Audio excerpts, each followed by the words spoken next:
What's up, my friends? The brand new Golden Mike Minute podcast is going to help you become a better DFS player by looking back at what winners are doing so that we can emulate it going forward. Let's get started. All right, so I'm looking at the Fantasy Cruncher lineup study for DraftKings MLB June 5th. That's the Sunday slate, and I'm looking at the $15 relay throw on DraftKings.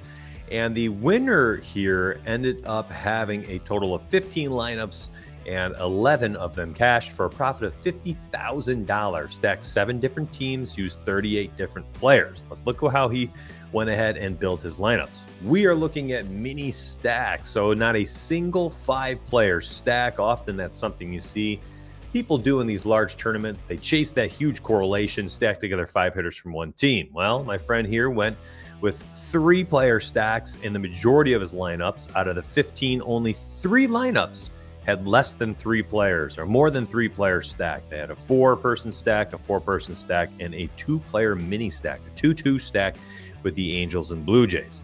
The winning stack was actually a 2-2 stack with the 3-4 hitters of the Royals and the 3-4 hitters of the Angels. Now, the sharpest thing I saw here when I was looking at his player pool is that he faded the highest owned pitcher, Kevin Gausman, who, has been volatile this year. He was pitching a little bit better as of late, but he had himself a poor day yesterday.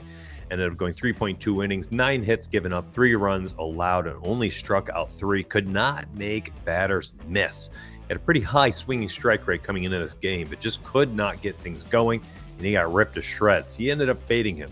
Now, the winning lineup itself ended up using Lucas Giolito and Zach Plesac. They combined for 40 points on the dot. And then again, we had that very small 3-footable 150 maxer, finished in 3rd place. 150 lineups invested, 57 lineups cashed, so a little over 30%, and $9,000 profit. 140 players were used and 17 teams were stacked.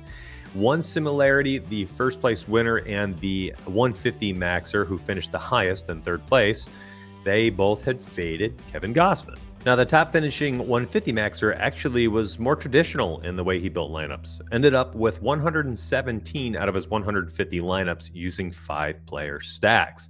36 of those 117, so 24% of all of his lineups, actually, this is interesting, used the Minnesota Twins against the highest owned pitcher, Kevin Gausman. Ended up having 24% of all his 5-man stacks against the highest owned pitcher of Kevin Gausman. Had 9 more stacks of Minnesota as 4-player size stacks. So almost a third of all of his lineups ended up being against the highest owned pitcher, and he ended up finishing in 3rd place for $9,000. Now, today's stream a little bit longer in a minute, but that's how it's going to be when we're breaking down data. The Golden Mike Minute every single morning. Going forward, we'll break down the highest finishing lineup and the highest finishing 150 maxer, so you can see a bit of both, not just the winner, but what are the people who are MMEing doing to end up in the top. We'll keep track of the trends, the stack sizes, player pool sizes, things like that, and I'll pump this out every single morning, so turn those notifications on, hit the subscribe button down below, and if you want to check out Fantasy Cruncher or Team Rise or Fall, use promo code STREAM on teamriserfall.com, and we'll hook you up with a $20 discount over at fantasycruncher.com and support you every single day in its use. I hope you have a good day. Take care. Let's get paid.